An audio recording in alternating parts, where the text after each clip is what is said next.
I didn't even know that high schools have interpreting translation courses. That didn't exist when I was growing up at all.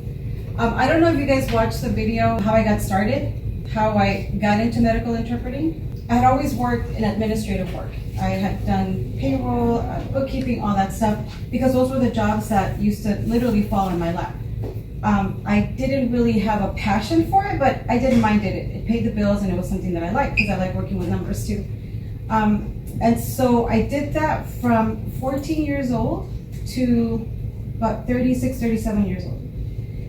And at the last job that I had, I got fired. I had never been fired in my life. I call it fired, they said they had to let me go. I had never been in that predicament before. So it was like life changing. So I had a whole year where I wasn't working and I was trying to figure out what I wanted to do. So I remembered that when I was young, interpreting had called my attention. It was something that I was interested in. But I didn't know any interpreters. I had no idea how to get into the field. And when I was 25, I met an interpreter and I asked him, like, hey, how can I get into this? And I promise you, all he did was he gave me a bunch of books and papers and he said, here, read all of this. And that's how you're gonna be an interpreter. But he didn't tell me the process, what I needed to do, who I needed to contact, any of that. So I said, forget it, that's too much. So while I was on leave, when I was unemployed, I decided, you know what, I'm gonna look into what's out there for interpreting. The only thing I knew about was legal interpreting for the court systems. So that's where I started. So I went to the court page, looked up interpreters, and then I just kind of followed their trail that led me to the process to become a court interpreter. But I had no training. My Spanish was better, but it wasn't like it was supposed to be, I thought, because I grew up in a home where my dad spoke English and my mom spoke Spanish. So my Spanish was questionable.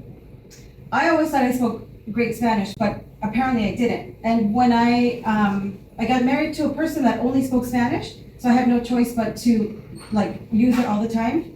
And he would give me books to read in Spanish. And so I would read the Spanish books, look up the terminology. So basically I worked and perfected my Spanish, although it's never perfect, by reading a lot of Spanish books to make sure that it was proper Spanish. When I went to the page to find out what I was supposed to do, I found that Cal State LA had a program for legal interpreting. And I was like, it was like a godsend. So I did the program. It was like a year and a half. It was 7 11-week courses. And if you pass each course, you can move on to the next one. So I was really excited. I was like, I'm on my way. I'm gonna do this. And I finished the course. And after the course, your professors tell you if they think you're ready to take the state exam. Because for legal interpreting, you get a state certification. So your California certification doesn't work in Texas, unlike medical interpreting. We're gonna get into that. So I was like, I'm ready, I'm gonna take the state test. The professors were like, you're gonna be great, you're like the top of the class. And I was like, yeah, I'm gonna do this. I went to take the test, and to pass the state test, you have to have at least a 70% or at least before percent or above for all 4 parts, simultaneous, consecutive, English to Spanish side translation, and Spanish to English side translation. So I took the test, I did great on 3, and one of them, I got a 69. And I wanted to die. I was so upset. I couldn't believe it. It didn't make any sense to me. But I'm a woman of faith, so I was like, okay, Lord, what do you want from me? Like, what is this? And I thought, okay, maybe there's a reason for this. So I'm not gonna give up. I'm gonna study and then do it again. While I was trying to do that, my friend was working at this clinic.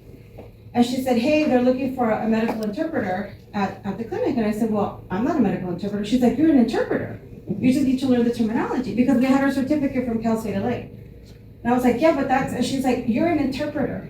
Just learn the terminology, come to the interview. If they hire you, great. Long story short, I got the job. I didn't know about medical interpreting until I started working at that place. But I was like, this is only temporary. I want to be a court interpreter, because that's where, where I'm trained and I know everything. I took the test again, the state test. I didn't pass it. And by the third time that I took it, I was like, I don't even care anymore. I just went because I wanted to make sure I took advantage of my 3 tries. You have to pay for each one. And then I really, really started to like medical interpreting because it's different. It's a different dynamic. It's a different environment. When I was training for the court interpreting, I was already freaking out because we were told, you're going to be interpreting for drug dealers, criminals, as well as the victims. So my heart was, okay, I want to help the victims and the witnesses, but I also have to interpret for the bad guys. And it's a harsher environment. But I was like, whatever, I'm just going to do it. But when I got into medical interpreting, it was just different. I was helping families who were going through a difficult situation. Like they're going through a hard time, they're having trouble. They want to make sure that they understand all of their health information properly. So I was like, I'm going to do the medical interpreting. So for that, I did the language proficiency assessment. I took my 40-hour course. For medical interpreting, I passed everything perfectly. So then I knew this was God's plan. This is where I'm supposed to be. I wasn't supposed to do legal interpreting. Now you cannot pay me enough to go do legal interpreting. I have a friend who works for the court. She keeps trying to recruit me, but I can't. Medical interpreting is where I'm going to stay. Mind you, all interpreting is meaningful. All interpreting is helpful because what we're doing is we're providing that equity to LEPs, limited English proficiency. So it's not to say that medical interpreting is better. It's just that everybody has their own niche. So my friend loves legal interpreting. She did medical and she wouldn't go back. I'm doing medical, I wouldn't do legal. So all interpreting is important. I just want to emphasize that. So then I started, I got ready, I passed, I got certified, and I got certified in April, and then in July, my friend introduced me to somebody who was working at a hospital, and she was like, hey, do you want to work for the hospital? And I was like, no, that's the big league. I'm just starting, I'm not gonna, and so she's like, just try it. I heard that, that you're really good. And so I applied and I got the job. So I've been working at a hospital this is gonna be my 9th year. And I love it. I work at the hospital and I have a nurse's shift. I work 12 hours, 3 days a week, which is fantastic because I get a 3-day weekend every week. But on my days off, sometimes I do independent contractor interpreting. So I'll do qualified medical examinations. I'll go to different clinics to interpret for different people for different specialties.